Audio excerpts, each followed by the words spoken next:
Hege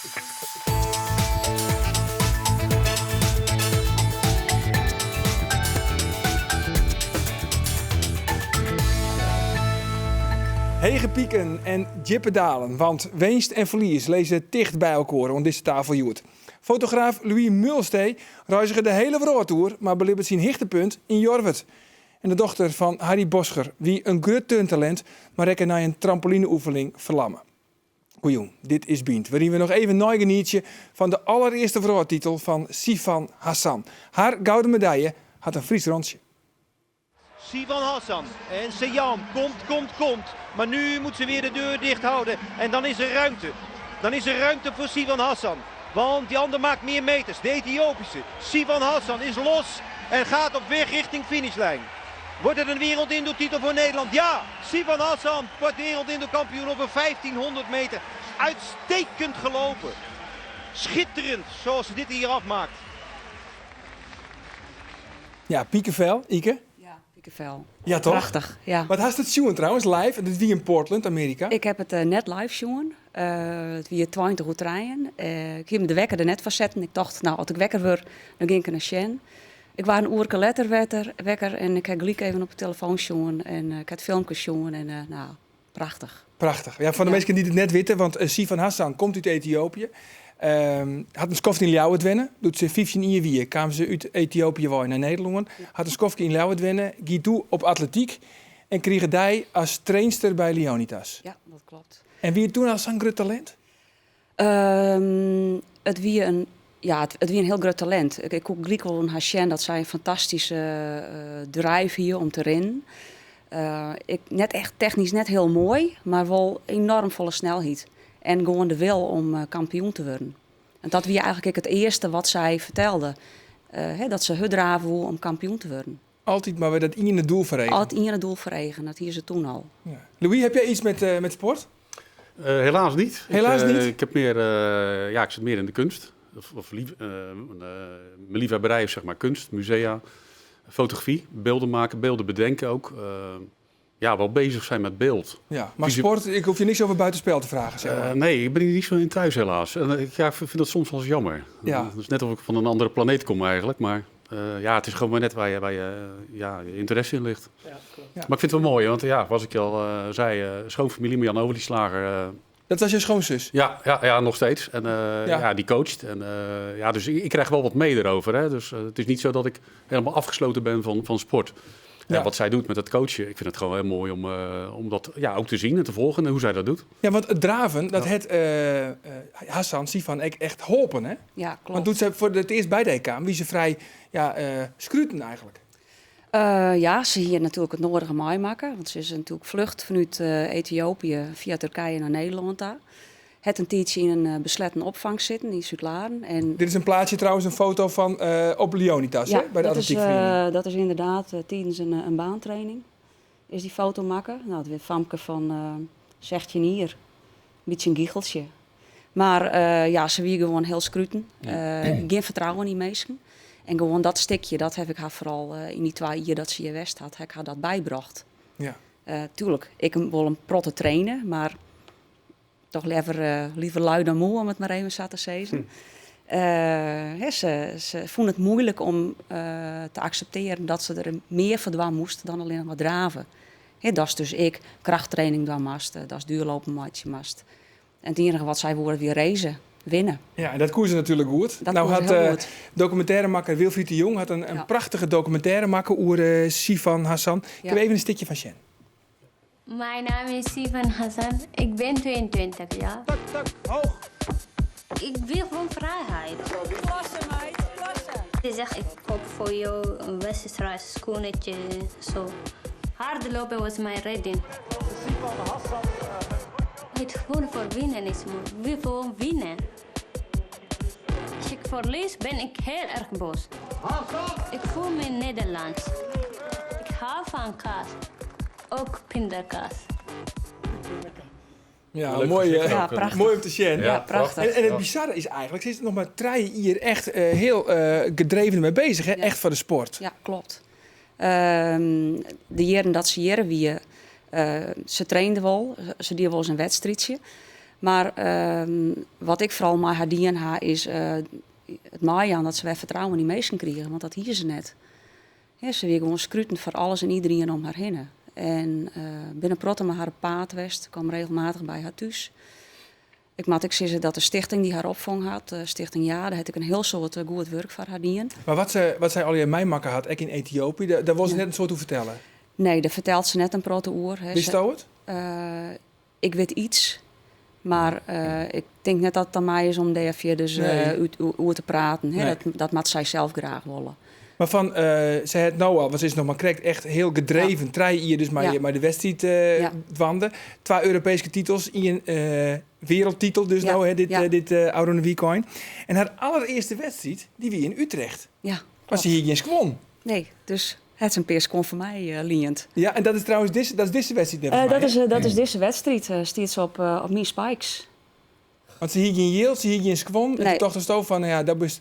Ja, en we hier in dezelfde scoremaat. Oh, dat helpt. En dat helpt dan natuurlijk. Dus toen had ik zoiets van, probeer je eens even. Wij zien de training proberen. En toen had ze de eerste wedstrijd nog mijn spikes draaft. Ja. Heb je nog wel eens contact? Wij hebben ze nou en dan hebben we nog wel eens even Is contact een met sms elkaar. gestuurd naar de... Ik heb even naar de gouden medaille? Ik heb even een berichtje gestuurd. Maar ze zal hoe speelt wezen mijn berichtjes, denk ik. Maar ze is super blij. Ja.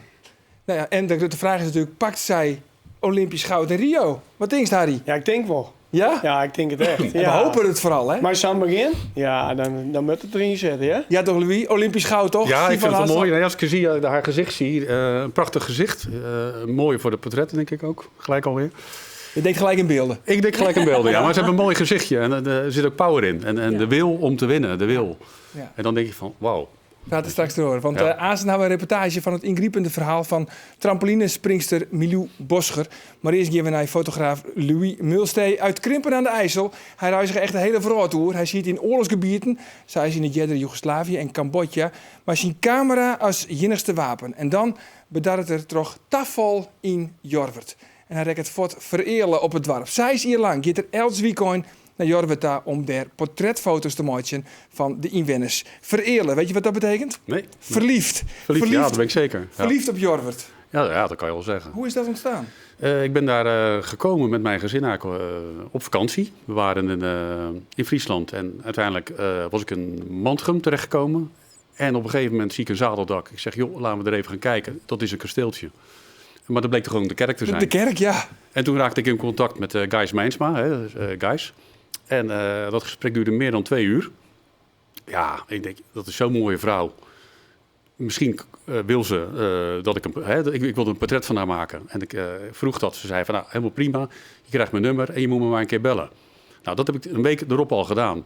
En ik kom terecht. En, Want je wilde een portret maken van haar? Ja, om mee te beginnen. En toen kwam haar schoondochter er ook bij. En die zei van, nou joh, dan moet je mij ook doen. Weet je wel, dat vond ze dan wel leuk. En zo ging het van de een naar de ander? Ja, en op een gegeven moment denk ik van, joh, als zij ook kan en wil, dan is ze misschien wel een derde, een vierde, een vijfde. En zo ontstond dan een groep. Ik denk, ja, misschien is dat wel, kan ik hier wel meer gaan maken. Zullen we er eens een foto bij pakken? Ja, dat is goed. Ja, Jongens, even een foto laten zien van Louis. Bijvoorbeeld deze. Wie is dit? Dat is Maarten Kozijn. Hij was toen 15 jaar oud, denk ik, 15, 16. En had, ik weet het jaartal niet precies, maar een aantal jaar daarvoor had hij zijn vader verloren aan de ziekte.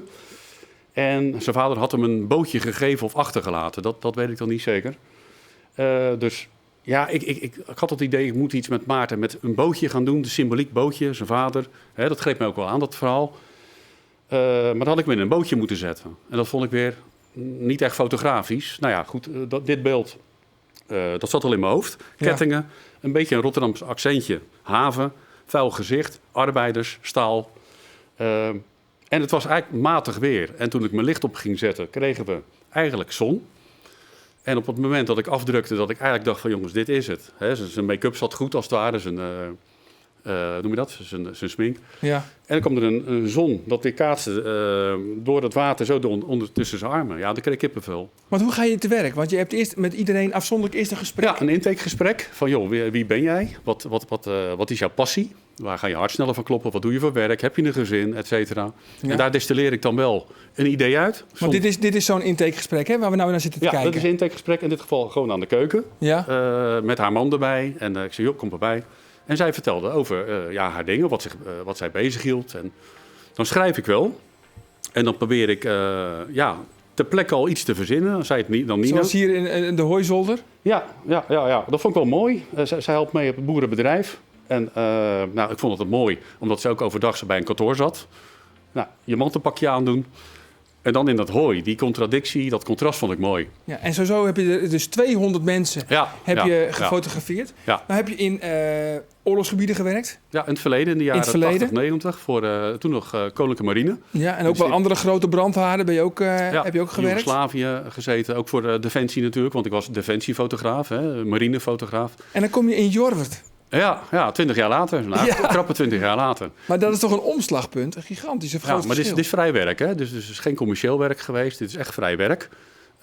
Hier kon ik ook mijn fantasieënbod gaan vieren. Van wat kan ik met jou gaan doen met portretten? En ik heb daar apart licht voor gekocht, ook nog. Heel prachtig, heel mooi licht. En daar ben ik mee gaan werken. En ik zag mezelf ook wel groeien met mijn portretten. Ja, het is ook een prachtige reis geweest. Een trip van 6 jaar. En dat heeft het me opgeleverd. Het contact met de mensen. De portretten, de diverse momenten. Het biertje drinken bij mensen. Maar had het bijvoorbeeld ook in een ander dorp gekund? En niet in Jorwert? Nou, dat is een lastige. Dat is echt een lastige. Ik vind Jorwert echt een typisch dorp. En maar wat hebben al die randstedelingen toch altijd met Jorwert? Ja, ik ben natuurlijk terechtgekomen vanwege dat zadeldak. Dus ja, oké, maar we hebben Geert Mak hebben we er ook gehad, hè? Toen God verdween uit Jorwert. Ja, dat heb ik gehoord en heb ik ook gelezen, dat boek natuurlijk later. Maar zullen we eens horen wat de mensen uit Jorwert er zelf van vinden? Dat altijd die randstedelingen maar weer hun dorp opzoeken. Laten we even kijken. Dan komt de Wester van de Waal hierheen en die denkt van, wat is het hier mooi. Nou ja, dan gaat het weer om. Dat hebben we mooi Geert Mak beleefd en met deze man, uiteindelijk idem dito. Ik zag hem nog de eerste keer die het Jorwert sjouwen. Nou, zo'n verdwaalde westerling, die komt hier dan. En ze zeggen alle keer van, wat is het hier mooi. Ja, dat is het ik. Maar ja, dat weten wij ik wel. Dat moet ik mooi zo blijven. Maar Harry ontmoette ik de allereerste keer dat ik met mijn gezin daar langs liep, langs de Terpkerk. Dan was hier een graf aan Delven, met nog iemand. Ja, dat had ik nooit van mijn leven gezien op die manier. Maar ja, ze gebruiken daar graafmachines voor natuurlijk. En dan was hij aan het graven en ik denk, wat moet je nou kijken hier? Wat apart. En dat is Harry geweest natuurlijk. Maar hoe ervaar jij dit? Heb je dat zelf ook ondervonden, dat mensen naar je toe kwamen en zeiden van, weer Jorwert? Ja, in het begin heb ik daar wel last van gehad. En daar had ik best wel moeite mee. Want ik heb het gewoon natuurlijk vanwege dat zadeldak. Ik dacht dat het een kasteeltje was. En dan Gijs Mijnsma ontmoeten. Dus het was voor mij heel maagdelijk. Van, gaaf dit. Een ontdekking voor mij, voor mijzelf. Ja, wanneer komt het boek uit eigenlijk? 28 mei aanstaande. 28 mei aanstaande. Ja, dan is er een presentatie in het dorpshuis. Het Wapen van Wijdere Deel. Ja, dan hoop ik daar de kroon, het boek, hoop ik te hebben. En welke website kunnen de mensen opzoeken? Dat is www.voordekunst.nl. En dan moeten ze zoeken linksboven naar dorpsgezichten. Dorpsgezichten is het trefwoord van mijn boek. Dank. Ja. Het boek Dorpsgezichten, mensen uit Jorwert, wordt dus op 28 mei presenteren. Milou Boscher, wie een absoluut turntalent. Ze trainde 18 uur in de week en die mooi onder de Nederlandse kampioenskippen. Maar in december ging het mis. Op het NK trampolinespringen kwamen ze mij een sprong op haar nekken te lonen. Een dwarslesie, concluderen de artsen. Harry Boscher, huid van Milou. Welkom. Het ongeluk is nou ongeveer 3 maanden lang. Hoe is het nou met Milou? Nou, eigenlijk best wel goed. Milou is een sterk famke. Ze is nog steeds enthousiast en ze heeft een enorme wilskracht. Waar ze dat wij hebben, dat weten wij ook net. Maar ja, daar ben ik wel blij om dat ze dat heeft. Ja. Want dat maakt het dus als ouders ik blij. Natuurlijk. Maar gewoon de drijfveer is er om gewoon weer beter te worden? Of? Ja, zij had van nou beginnen gewoon het ze zijn. Ik al had ze een dwarslezing, een complete dwarslezing tussen C4 en C5. Ze had altijd zijn, ik ga weer in. Ja, altijd. Altijd zij is. Nou ja, dat hopen we natuurlijk altijd. Maar ja, zij heeft wel die wilskracht. Maar wat kan ze nog? Zij kan haar jerms bewegen. Zij veel dingen in haar voeten. Haar tjen kan ze vielen. Verleden week het verpleegster constateert dat haar buikspieren ik wat doggen. Ja, echt. Dat hier we nooit voor mogelijk houden. Echt nooit. Nee, want deze week hebben we een riege over Milou. Hè? Manje, onder mijn tongetje hebben we alle dagen in Bient hebben we een reportage over Milou. In 4 delen dus. En Joert, geven we naar het eerste deel, showen we naar de dag van het ongeluk. Ja.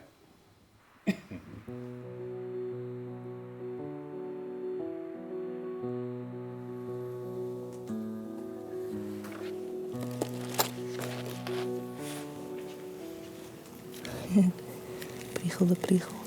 Te klein. Niet. Hou vast. Haha. Hou me vast. Het gaat wel beter dan eerst.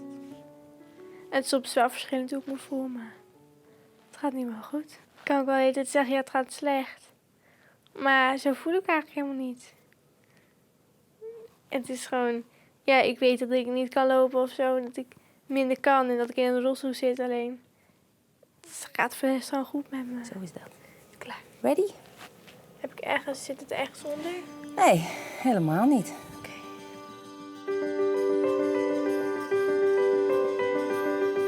Milou Bosger is 13, komt uit het Veen en zit in de 12 van OSG Zevenwolden. Het is een trogzetter, mooi onlis voor sport. Ze kiest voor trampolinespringen. Ze komt in de selectie Topsport Noord en wordt 12 van Nederland. Op 12 december, vrienden hier, had ze een wedstrijd in Os. Het is een NK, Nederlands kampioenschappen teamwedstrijd. Ik zat op de tribune en ze had de eerste verplichte oefening gesprongen. Nou, dat zag er heel goed uit.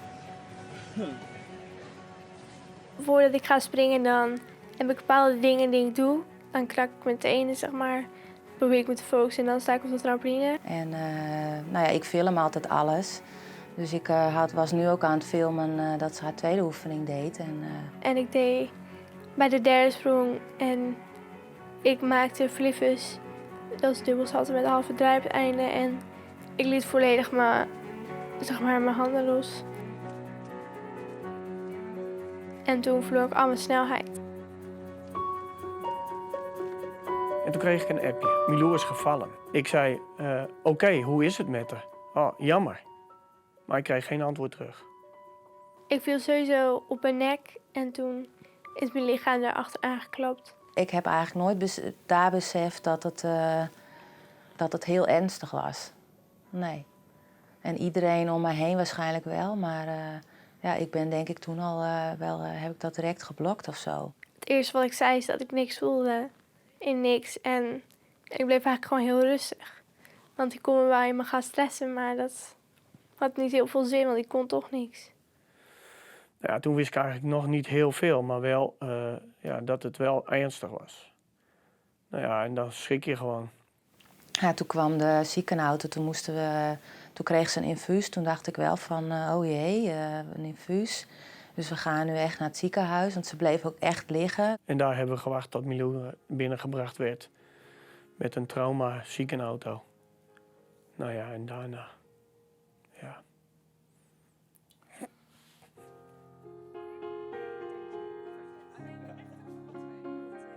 De diagnose is een complete dwarslesie en de artsen denken dat ze nooit meer rennen zal. Maar daar denkt Milou heel oorzoer. Ja, want Milou, Harry, had absoluut de hoop net op Joen. En zij denkt dat ze echt weer in de toekomst weer rennen kan. Kijk je trouwens naar die beelden, Sjen? Wist op het moment dat ik daar begin te gaan, dan heb ik het nou ik. Dan heb ik het verdriet gewoon weer. Ik zie mijn famke daar. Ja, en ik vind het wel zwier. Maar ja, begin er gewoon voor. Ja, want dit wie in Os gebeurt. Ja. En een paar weken daarvoor, of ze wie al eens een keer eerder vallen in Os. Ja, 2 jaar daarvoor wie is ik in Os. En die is ik maar aan een teamwedstrijd. En haar vriendinnetje wie eerst vallen. Nou, dat liep best wel slim. Dat voelde achterhouden voelde dat mij. En toen voelde Milou ik. En toen had ze zijn, ik ging nooit weer naar Os. Nou ja, wist. Ja, en dan 2 jaar later heb je dit. Ja. Ja. En waar gebeurt het dan uitrekenen weer in Weer in Os. Ja, en Milou had wel zijn van mem. Ja, ik had al een beetje het voorgevoel. Het wie ik al zag. Ja. Maar ja, het is gewoon ongeluk. Maar hoe gaat het dan met haar revalidatie? Maken ze stapjes? Ja, zeker. Ja, ze maken het heel erg grote stappen. Want ze wie eigenlijk binnenkwam in het revalidatiecentrum om een rolstoel te besturen, maar herken. Maar ja, ze doet het nou zelf maar haar hand. Gewoon aan de zijkant van de rolstoel. Nou, ze is heel optimistisch. En dat hier de doktoren ook net verwachten? Nee, lang net. Lang net. Nee, we hebben... Wat zijn die dan? Die de doktoren die winnen best wel hut. Die zijn van dit meisje zal nooit meer iets kunnen. En op de dag dat ze opereert weer, dus de morgen na de nacht dat ze opereert weer, zijn de doktoren: Milou, jij zult nooit meer kunnen lopen. Milou, hoor je wat ik zeg? Ja, wist, dat is gewoon hartstikke hut. Ja. Ja, en Milou bewijst eigenlijk een beetje het tegenovergestelde. Want Milou, die mut en die sil. En bijvoorbeeld Erik, zo'n fysiotherapeut, die daagt haar uit. En dan met zo'n rondje rieden, met haar rolstoel. En dan zei die fysiotherapeut, doe maar 50 meter. En wat doet Milou? 150 meter of 200 meter, wist je wel? Ja, dat is die topsportmentaliteit. Het is gewoon topsport. En nou komt haar topsportmentaliteit echt naar voren. Hè? En hoe ga je er dan als gezin mee om? Want zij revalideert in Utrecht. Ja. Docist, want je maakt nog een zoon. Ja, klopt. Onze zoon Bas hebben we Bas, die wij op het Jervingen. Klopt. Ja. Dus je bent eigenlijk uit mijn squad. Ja, eigenlijk, ons gezin, die in Helten in Heerenveen en Oren Helten in Utrecht. En ik probeer zo vol mogelijk toch wel naar Utrecht te gaan, om Milou en Janneke te bezoeken. Maar ja, ik vind wel dat ik weer op die thuiswezen moet voor Bas, omdat ik een maatje moet voor hem. Zo, ik moet ook zwaaien voor hem, hè. En ja, wist, de dorst het. En dan giest op de automatische pilootje. Ja, dat is het een beetje, de automatische piloot. Ja, en er komen krachten die naar voren. Best van tevoren nooit dacht hier is van dat is die bezittershoest. Ja. Nou heb je met een stichting opzet. Stichting Milou. Wat was dat mooi? We hebben Stichting Milou hebben oprichten. En dat is eigenlijk het veraangenamen van Milou. Met alle mogelijke middelen. De wutjen willen net alles meer vergoeden. Dus de heeft wel eigen yield heeft nodig, zo nou en dan. En ik wil uiteindelijk met haar naar Amerika. Ik wil eigenlijk daar verder revalideren. We hebben contact gewoon met Susan Harkema. Dat klinkt ook heel Fries. Ja. En nou ja, zien als daar wat uitkomt. Want ik vind dat ik het net meidje ken als hij het zijnde. Als zij kleren is in Utrecht, door dan te zeggen van, ja Famke, nou dit is het. Ja, hier moet het maar doen. Ik wil alles wat in mijn mogelijkheden ligt of leidt, wil ik aanpakken. Zo, ik ben geen miljonair. Nee, want hoeveel hield hij hem nodig? Nou, misschien wel €100.000. Ja, het is een heel soort geld. Maar ja, ik wil het gewoon proberen. Tuurlijk. En ik weet van iemand uit Nederland, die is er in de West en die rent nou weer met krukken. En dat wie in het begin ik net zag. De wie ik voorspeld, hij zal nooit weer rennen. Nou, als ik dat bewerkstelligen ken, mij, dan doe ik dat altijd. Een hopen op een wonder, eigenlijk. Een heftig verhaal. Dan moet je maar aan vasthouden, denk ik ook. Dat misschien kan gebeuren. Ja. Ja, maar dat doen we ook. Ja. Daar houden wij ons aan vast. Dus dat is onze hoop. Die strohalm, denk ik.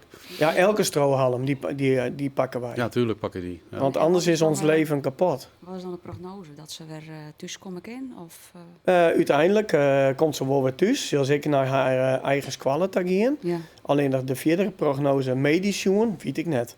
Maar die wil ik eerst net net weten, want er gebeurt nog van alles met haar. Er gebeurt nog van alles in haar lichaam. En dat hadden ze van tevoren ik nooit dacht. Nee. Dan weer van tevoren net sprake van dat ze haar jerms ooit weer broeken kon. En nou gebeurt dat toch. Nou, daar ben ik wel blij van, ja? Ja, kijk me intikken. Dapper, dat is je virus. Ja, dank je. Een uitsturing met hechtepunten en met jiptepunten. En laten we gewoon hopen op een wonder. Ja, dankjewel. Dankjewel. Ja, Morgen deel 2 over Milou. Ons Safir, van nou nog een hele gezellige jong. Dag.